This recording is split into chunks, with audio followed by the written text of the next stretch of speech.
আসসালামু আলাইকুম। আজকের ভিডিওতে আপনাদেরকে জানাবো আল্লাহকে দেখার পর জান্নাতীদের অবস্থা কেমন হবে সেই বিষয়ে। প্রিয় আখেরি নবীর উম্মত, ইসলাম সম্প্রসারণ ও প্রসারের লক্ষ্যে আমাদের চ্যানেলটি অবশ্যই সাবস্ক্রাইব করবেন। জান্নাতের নিয়ামত অপরিসীম।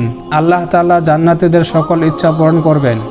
কুরআন ও হাদিসের বর্ণনা অনুযায়ী সেখানে তারা স্বচ্ছন্দে থাকবে, কখনো অসুস্থ হবে না, দুর্দশাগ্রস্ত হবে না, পরিধেয় বস্ত্র কখনো পুরনো হবে না এবং মানুষের যৌবন কখনো শেষ হবে না। জান্নাতের সুশীতল ছায়া, আপ্যায়ন, পানি ও চক্ষু শীতলকারী নারীর সঙ্গে পরিবেশকগণ, বহুতল বিশিষ্ট সুউচ্চ মনোরম প্রাসাদ, বাগান ও ঝর্ণা, জান্নাতীদের প্রতি অভিবাদন এবং সব কিছুর উপরে আল্লাহর সন্তুষ্টি।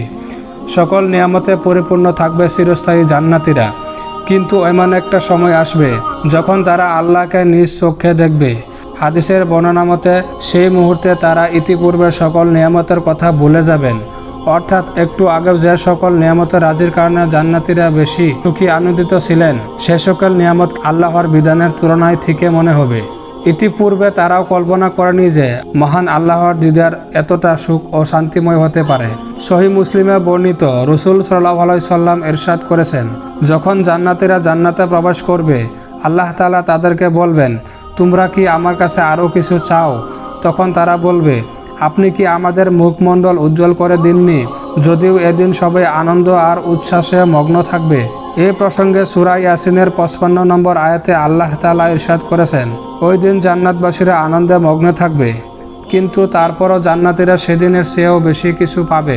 আল্লাহ সেদিন তাদের চোখের উপর থেকে পর্দা তুলে নেবেন, আর আল্লাহর বান্দা সেদিন তাদের রবকে নিজের চোখে দেখতে পাবে।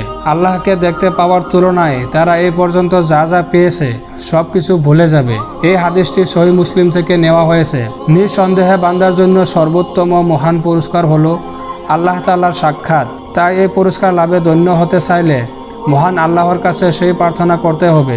আয়েশা রাদিয়াল্লাহু তাআলা আনহা থেকে বর্ণিত, রাসূল সাল্লাল্লাহু আলাইহি সাল্লাম বলেছেন, যে ব্যক্তি আল্লাহর সাক্ষাৎ পছন্দ করে, আল্লাহ তাআলাও তার সাক্ষাৎ পছন্দ করেন। আর যে ব্যক্তি আল্লাহর সাক্ষাৎ অপছন্দ করে, আল্লাহ তাআলা তার সাক্ষাৎও অপছন্দ করেন। আল্লাহ তাআলা মুসলিম উম্মাহকে তার সাক্ষাৎ লাভ করার জন্য কুরআন সুন্নাহ অনুযায়ী জীবন পরিচালনা করার তৌফিক দান করুন। আমিন।